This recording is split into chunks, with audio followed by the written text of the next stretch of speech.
you had your immediate thoughts and reactions on Friday night after the game. With the benefit of a few days, how do you look back on Friday's game?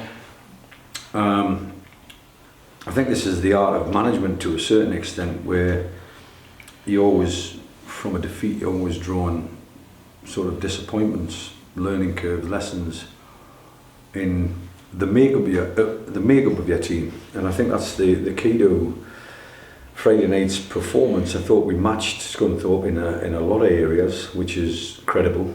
Them being at home and a full house turning up, Friday night, lights on, different type of atmosphere from what we've sampled even in pre-season, and a big strong team, top versus second as it was billed. I didn't think there was too much between the two sides in the first half, but once that first goal went in, I had to work out how they were in the ascendancy at the time, and when the second one went in, having made the changes to our system for the first time in 6 games, I thought we finished the game strong.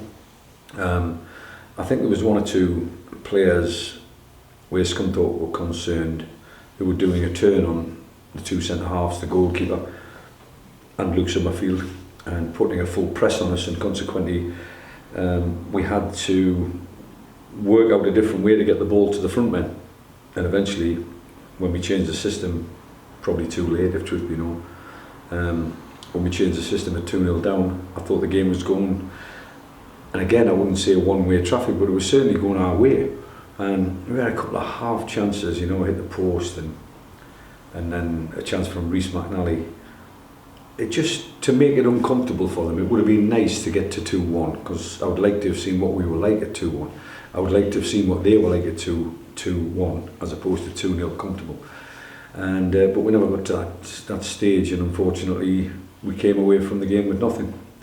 Having not scored as well, and it's one of them where you're capable of getting chances and capable of putting the ball in the back of the net, but for the first time, and I said it probably straight after the game, that we had missed Amari from his captain's presence, his physical presence, his ability at this level. We just missed that hold-up play a little bit too much for me. Consequently, no disrespect to Ashley Hemmings or Seb Thompson, Ben Beresford obviously being injured, so you're losing 2 of your main strikers who've done a good job for you, to be brutally honest, and without them we lack that cutting edge. So the cutting edge is something that we're going to have to work at tomorrow night.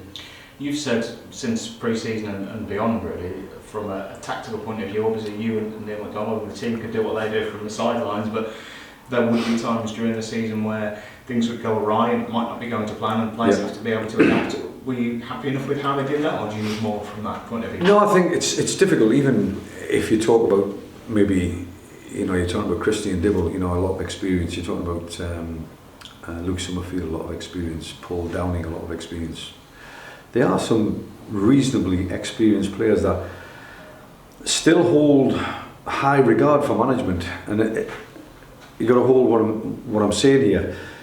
As a player, I made decisions when I crossed the white line, but it was in the guise of the manager. It was under the intelligence of that you've picked up on the game plan, as it were, and you've carried the game plan out to the best of your ability. But there's something else that needs to be done, and as a captain, I've grasped that nettle.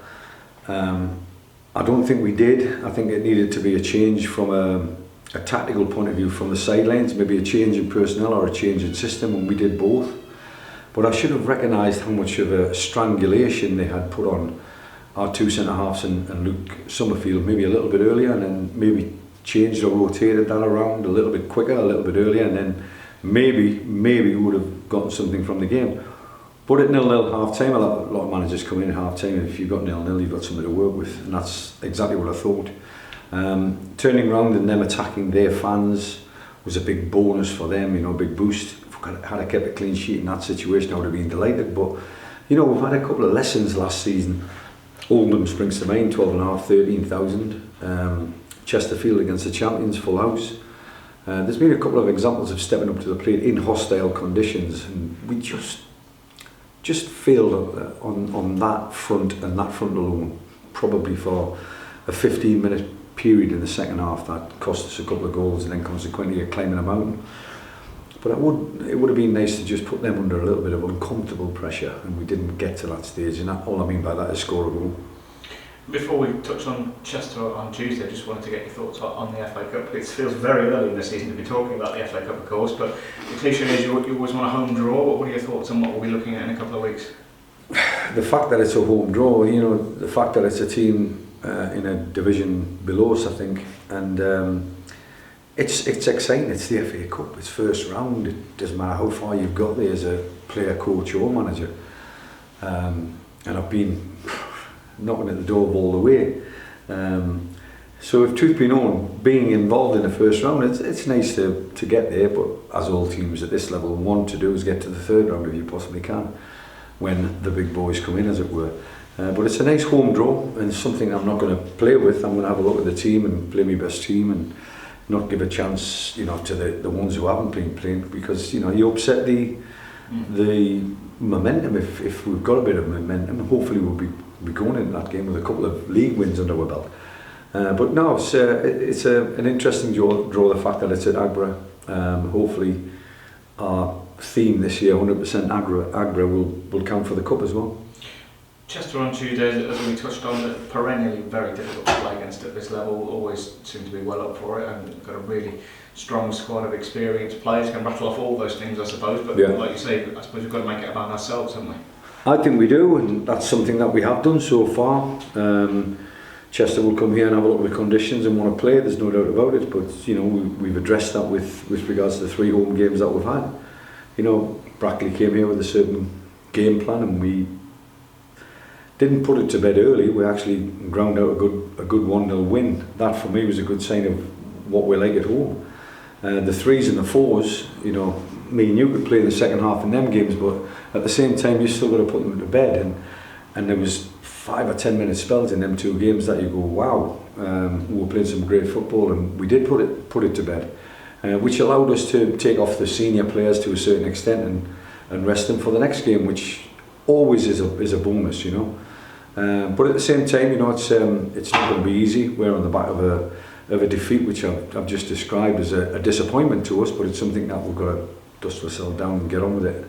And nicely enough that the next game's at Agra, against, I think, a team that's going to be up there for the rest of the season, hopefully alongside us. You talk about the very handsome home wins that we've had so far in the league, and they've all each been on the back of a good start, in so much as it's not that we've scored 3 or 4 goals in the first 5 minutes. They've been built on a good bedrock each performance, and it kind of have to be the same tomorrow, I suppose. I think the bedrock of any performance is a good start. The preparation's intact. We got on very late on Friday night, if not Saturday morning, and it was important that we got the weekend out of our system. And we did today with a good training session. It was a real bright, lively training session. Not for me, the kind of training ground that's just lost 2-0 to Scunthorpe on Friday night. Everybody's looking forward to the game, and hopefully myself and Neil will pick a team that will cause Chester problems, but also have that clean sheet mentality, because I think that's been important at Agra. You've been asked every week, more or less, before every game, about Amari's latest situation. If it isn't tomorrow that he's available, are you hoping it might be the weekend? Doesn't he's getting close now? We're getting closer, and I've had conversations again. That's been probably dragging me along a little bit, but I don't want to build up anybody's expectations, certainly not Amari's. I think the first opportunity we'll get will be on Saturday at Chorley away, and it may be one of them games that we need Amari Morgan Smith. It will be a different game from the home game against Chester, but Amari's chomping at the bit. He just, as I said, he was a caged animal 2 weeks ago now, and that hasn't changed. But we're fortunately getting a little bit of hard work into him, and hopefully when he comes back he'll be hopefully brighter, sharper, fitter, if not more ready than the ones who have been playing. And with the focus on the options you do have available, you kind of listed them previously. I'm just thinking of Odobay. You came in obviously and almost scored Friday night. Rather than focusing on what you don't have, you have still got a number of situations you can use. I think in the forward areas, I think we've got a richness about us. Whether it be everybody's atypical number 9 doesn't matter to me. It depends on where you want to play and where you can play. And I think Toby showed that at this level, if not higher, that he can play the number 9 role. He played the 10, the 7, the 11. I think Ash Hemmings is in that same boat, Jack Lambert's in that same boat, Malik Callaghan's in that same boat. So there's a number of options that we can move around and hopefully cause enough consternation in the opposition's camp before the game that they're wondering what system they're playing. That's always a key, I think, at this level, you know, regardless of whether I'm coaching Kidderminster Harriers or the opposite coaches looking at us and wondering what system we're playing. It's always a key factor to players going on a field of play known for, well, where our strengths lie and where the opposition's weakness lies, and that's going to be vital tomorrow night.